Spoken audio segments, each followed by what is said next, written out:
back to my channel. This is Prime Analog Gourmet.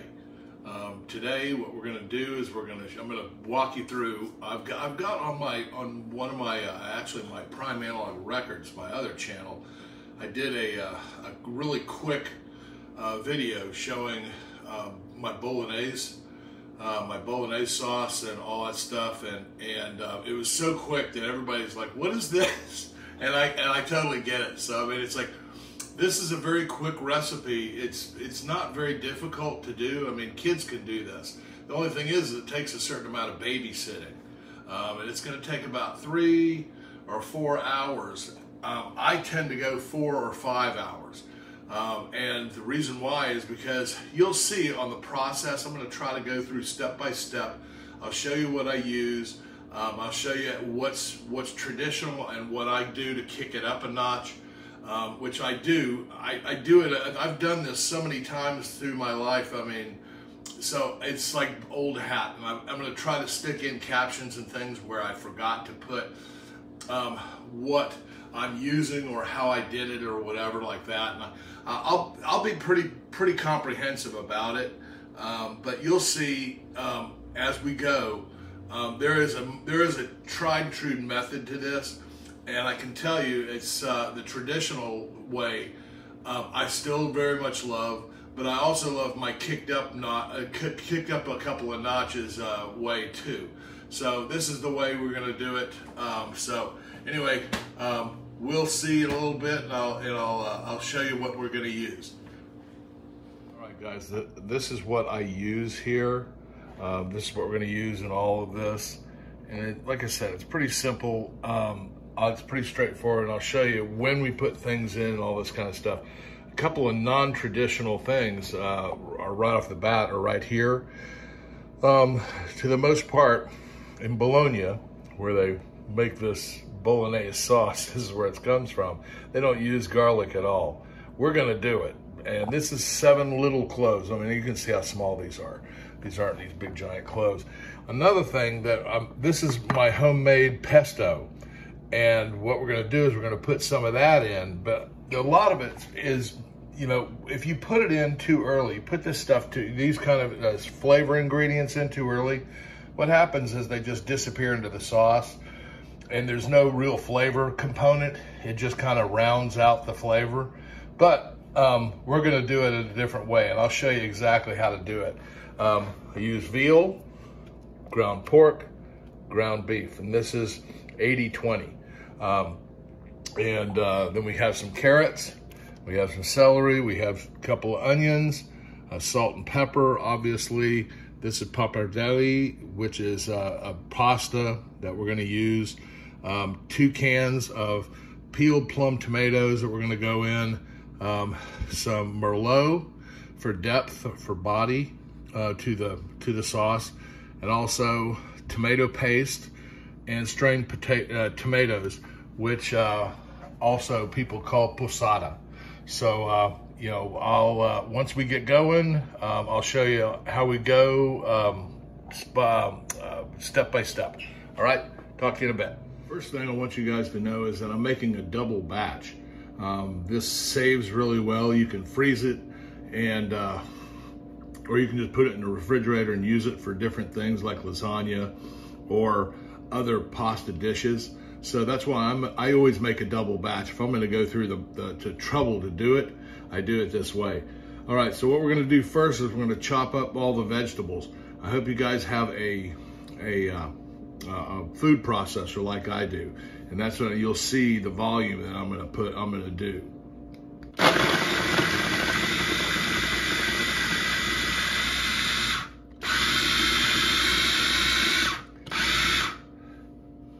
And I know what you guys are thinking. This is a lot of carrots, and this is going to be a lot of celery, and it's going to be a lot of onions. And it is, but what it does is it sweats down and it loses half its volume or even more.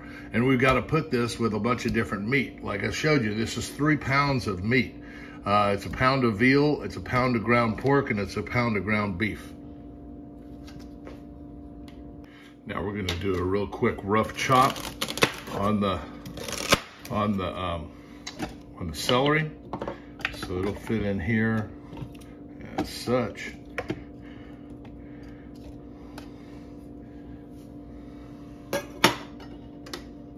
Now we're going to rough chop the onions and put those together in the same bowl with the carrots and the celery that's all been chopped through the food processor. And now we're chopping the onions in the food processor. What you'll notice is that I chop these things very fine in here, and it's almost, they're almost like pureed, but they're not. And you'll see that when it comes into the sauce and we actually sweat these down. So basically that's it. I mean, that's all the prep work you have to do. You've got your carrots, you've got your celery, and you've got your onions all in here. I mix it around a little bit. It doesn't really matter because it's all gonna come through. I mean, you're gonna be mixing for 3 or 4 hours, so it really doesn't matter. I'm just doing that just for effect so you guys can see it. Make sure that you start with a big enough pot. I think you see this problem all the time. Here's the pot I'm using. I want you to see how big this thing is. Start with a big enough pot so you're not crowding or overcrowding ingredients. And you'll see that in a minute when we get started. You'll see how quickly this thing fills up. But the first thing we're gonna do is put some olive oil in the pan. And I use some very high quality olive oil. And it's from Croatia. And what we want to do is we're going to turn this on, and I turn it on it's like medium heat. And once we get to that, I put the oil in. We don't put oil in a cold pan. So we'll be right back in a minute. One thing I can't reiterate enough is that your sauce is only going to be as good as the ingredients that you use in your sauce. It all comes together, and people think that you can just throw some stuff together and it comes together right, and it doesn't. It won't, and I can assure you of that. All right, so we're gonna put the veggies in. That comes out. We don't waste anything around here.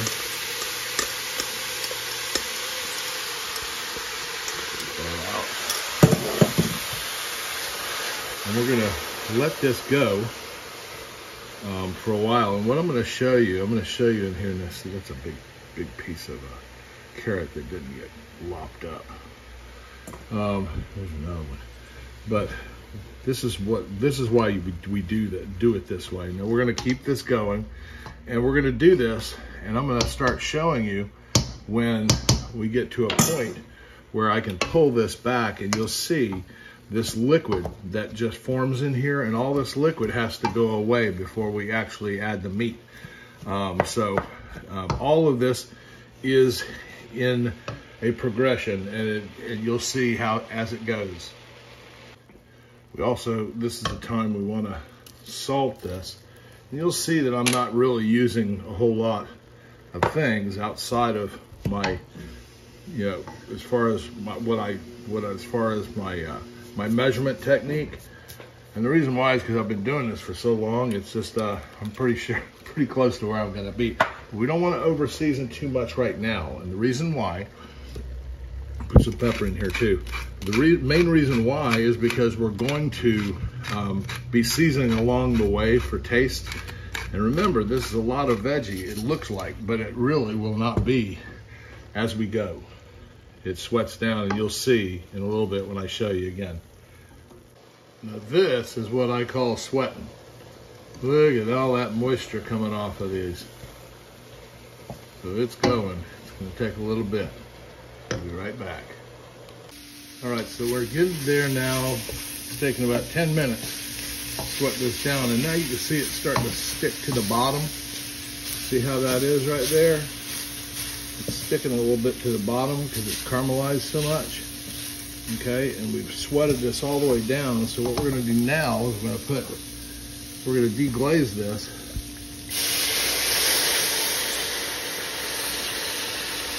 With about a third of that bottle of wine, of that Merlot.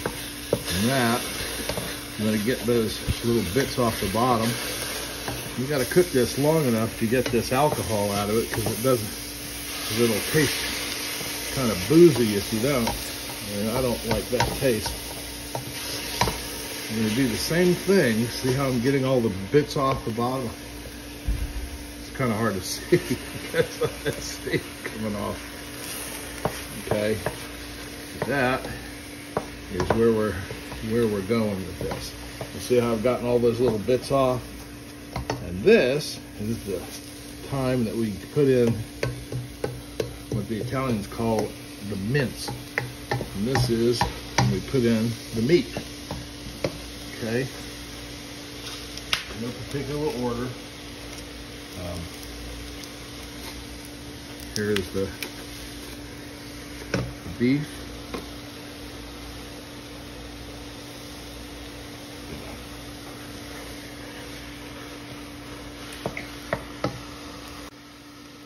Then goes the veal. And in goes the pork. Take that sheet off of there. Discard all of that. Now we just start mixing it. What we're trying to do is we're trying to break it all up, get all of it incorporated together with our vegetable. And that'll take a while. And what we're going to do is we're trying to brown off this meat and get some color on it. And then we'll be back. As you can see, I've incorporated that now. And it does take a little work. We're going to put a little bit more salt in there now. A little more pepper in there. About the same as what I did with the veg. That's an awful lot of meat. Think about it, 3 pounds of meat, that's a lot. All right, so what we're going to do there, put the pepper in here, fresh ground pepper.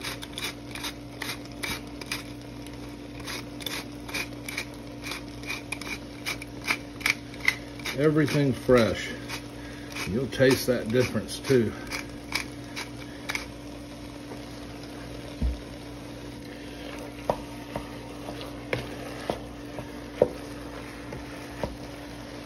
All right, so you can see all that liquid here. All that's got to be evaporated. So we're almost there. Just a little bit more. A lot of people ask why you use veal and you use pork and you use beef, and the reason why is because you're creating depth. The depth in your sauce. Remember, this is a meat sauce, and we're trying to get all that moisture gone right there. See all that moisture right in here? Kind of hard to see with all that steam coming off, but we're going to get all that gone, and then we're going to deglaze the pan. So give it a few more minutes. And as you can see, this is labor intensive, but it's worth every bit, and that's why we do a big batch, because I'll probably make lasagna with it and other other things that have the meat sauce with it. So come back in a minute. Okay, so we're just about there. I want you to see the consistency of this and the color of it. You see how this has got consistency like this, and you can see I've broken most of the big chunks.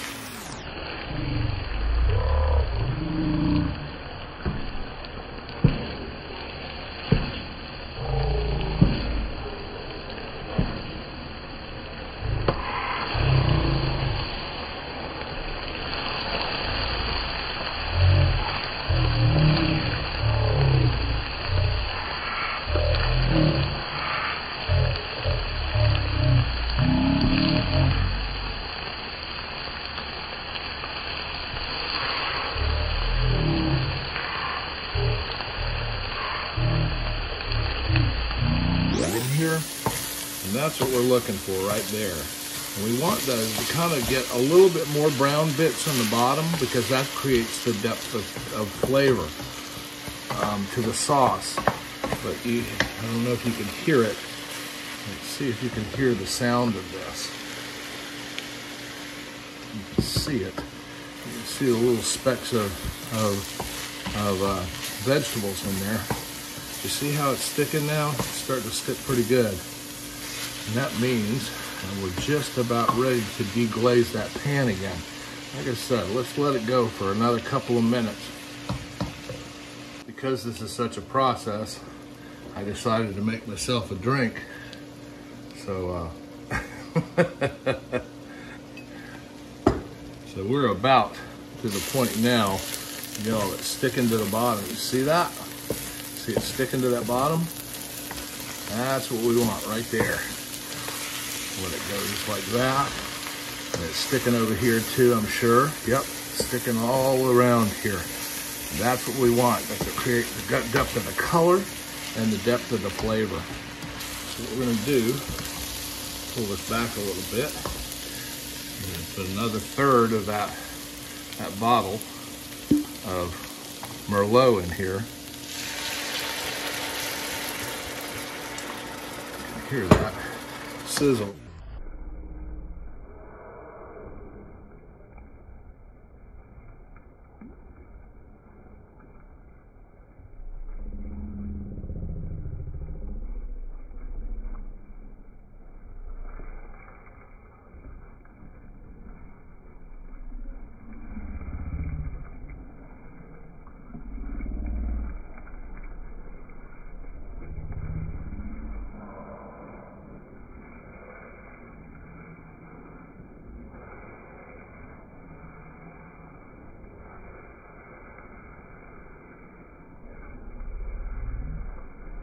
Because this is such a process, I decided to make myself a drink. So, so we're about to the point now, you know, it's sticking to the bottom. You see that? See it sticking to that bottom? That's what we want right there. Let it go just like that. And it's sticking over here too, I'm sure. Yep, sticking all around here. That's what we want. That's to create the depth of the color and the depth of the flavor. So what we're going to do, pull this back a little bit. We're going to put another third of that bottle of Merlot in here. You can hear that sizzle in this. Now you have a good, nice wooden spoon like this is. You can scrape all those bits off the bottom. Very important to scrape those bits. We're gonna cook the alcohol out of that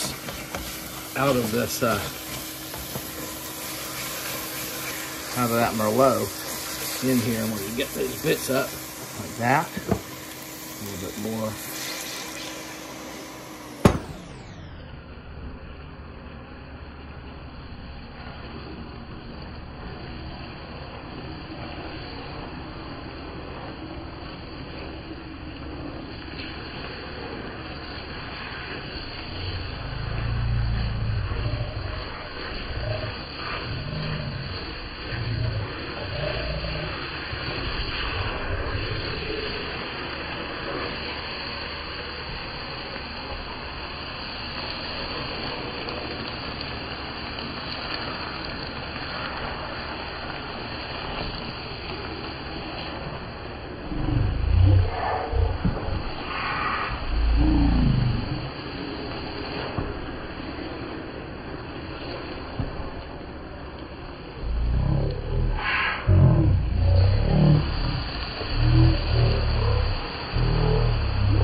This is where we take the time. You have to put that, we put the strained tomatoes in, which is the passata. Okay, got that.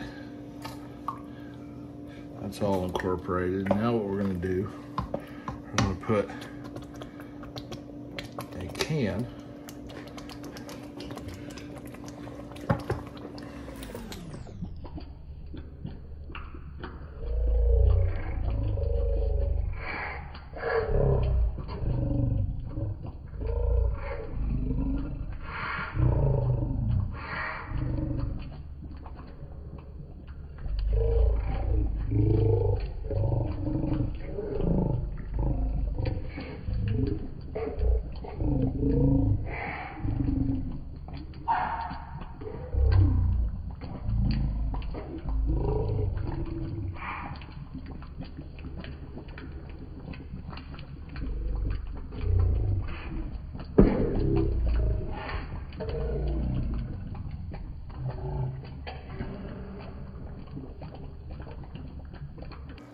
So this is where one of these things right here, you can see,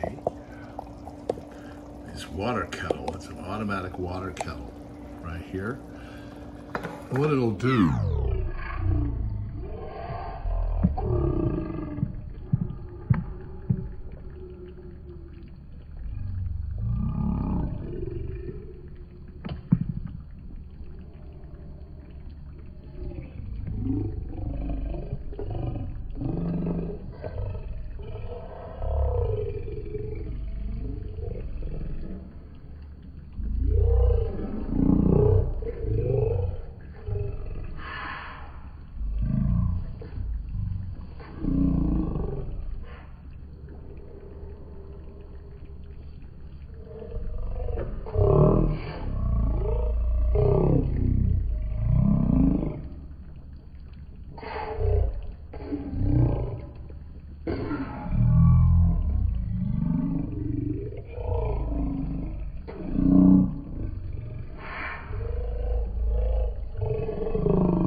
either something like that, or you need to have a kettle next to where you're cooking, so you can transfer hot water into the bowl that you're using, that you're cooking your sauce in. So now it's a big waiting game, and when the bubbles start getting bigger, you see they're small.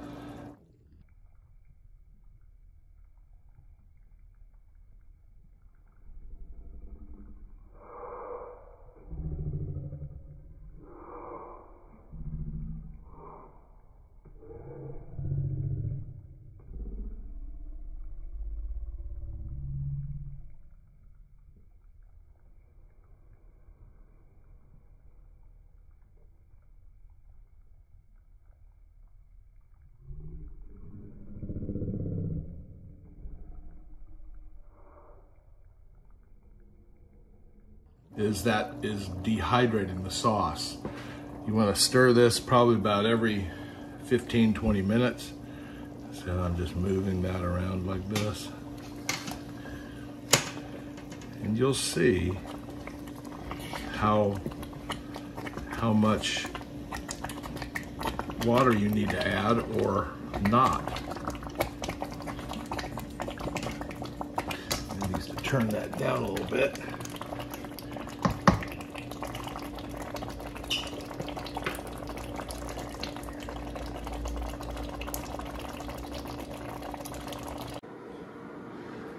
So it's starting to pop larger, so what we're going to do, we're going to put some hot water in.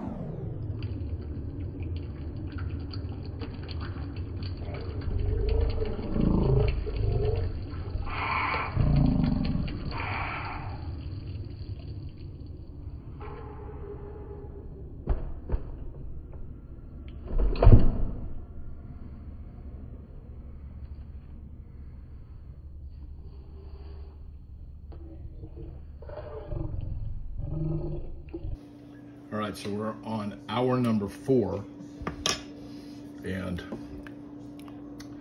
I just added some water. I've added probably a total of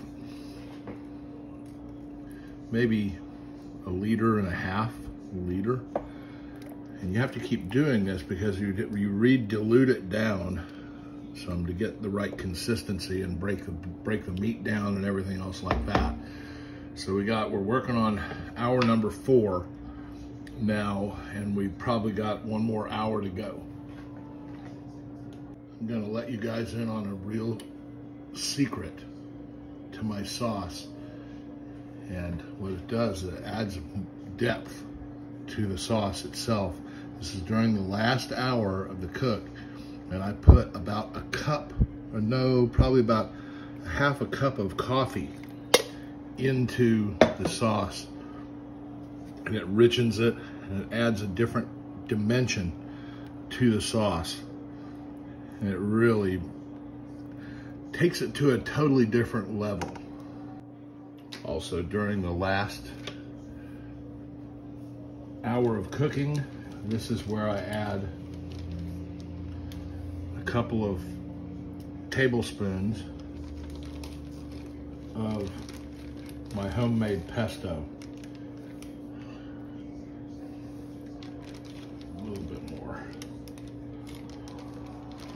Once again, adding more depth of flavor. And this is also when I add the garlic.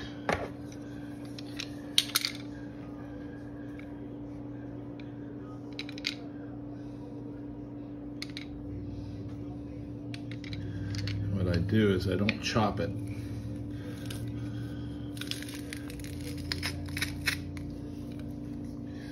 The reason why I put it in at the last final hour of cooking is because if you put it in before that, it just cooks out. It cooks away and you never taste the flavor at all. It's never there. So there's all the garlic, but we're pressing it in, cutting it off. Well, you get the oil and you get a little bit of the pulp, but it pretty much breaks down what's left in the sauce. Stir it through. Get ready to wait some more. Okay guys, so this is what we've been waiting for. This is 5 hours in, and this is what it looks like.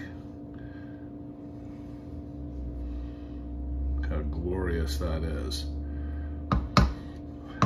So let me plate some, and I'll show you what it's supposed to look like. Okay, so this is when we put it all together.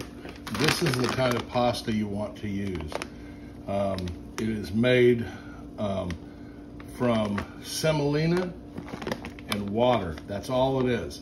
Make sure you don't go with the egg noodle one. Pappardelle is very easy to find in egg noodle form, but it's very slippery and it doesn't hold up to a hearty pasta or a hearty sauce or condiment, as we call it, as this kind of pasta. Spaghetti is what a lot of people use, and I see what we're going to do here. The first thing we're going to do here is we're going to salt this water. We salt it with rock salt. It's a coarse, it's coarse sea salt, and it doesn't have iodine in it. And what we're going to do is we're going to stir that through and get that incorporated. And then we're going to take a couple of nests of this pappardelle. We're going to do a smaller one there. And then what we're going to do is we're going to get that to al dente, almost al dente, but not all the way. We're going to do, we're going to put some of our condiment. This is the sauce we just made. I'm going to put a generous amount. in the bottom of the pan here. What we're going to do, I'm going to turn this to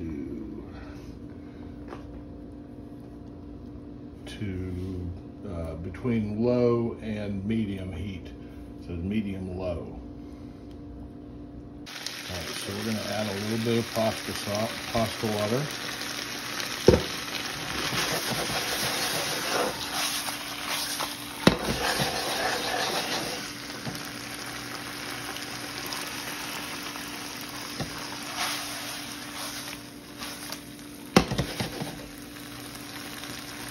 The condiment and the pasta are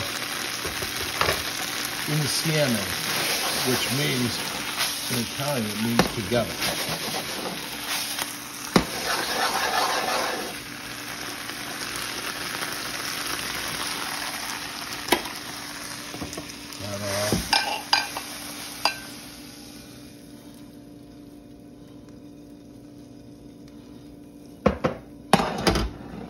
There, get this off.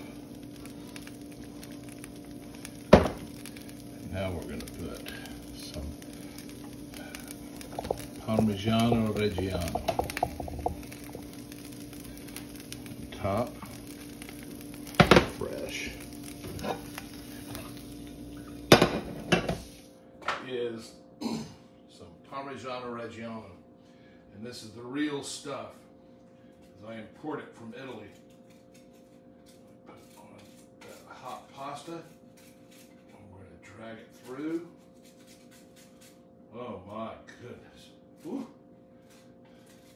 Can't even see straight. My knees are getting weak. Alright, so now let me get a fork.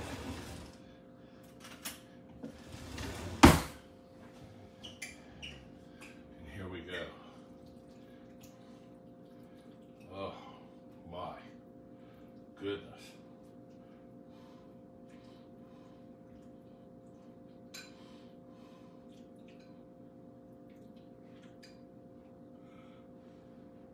Very hot. See, we're really cooking here.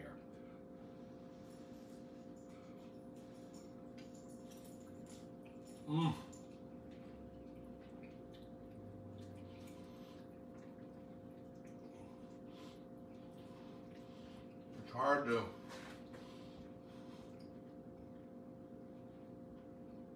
understand, but when you see this, the condiment sticks to the well, meaning the sauce sticks to the noodle when you've got a good hearty noodle. It's perfectly al dente. Just.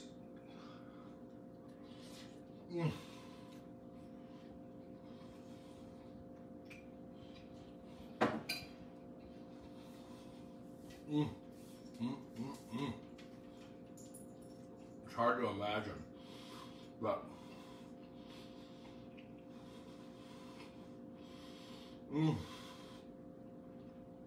the culmination of flavors that all come together when you've done this right. And I'll be able to, this pot, like I said, I made a huge amount, so I'm going to freeze some. So it makes it very easy for it to reheat. It doesn't lose any of its balance or any of its problem or any properties, just as long as you cook your pasta fresh. I don't combine all my pasta and all this stuff and then put it in the refrigerator. It loses something when you do that. So anyway, I hope you guys enjoyed that. I enjoyed showing you my process. I know it seems pretty lengthy. The thing is, though, it's a labor of love. Your family will love it. I promise your friends, your family, everybody's going to love it. So I'll talk to you guys soon, and all my best.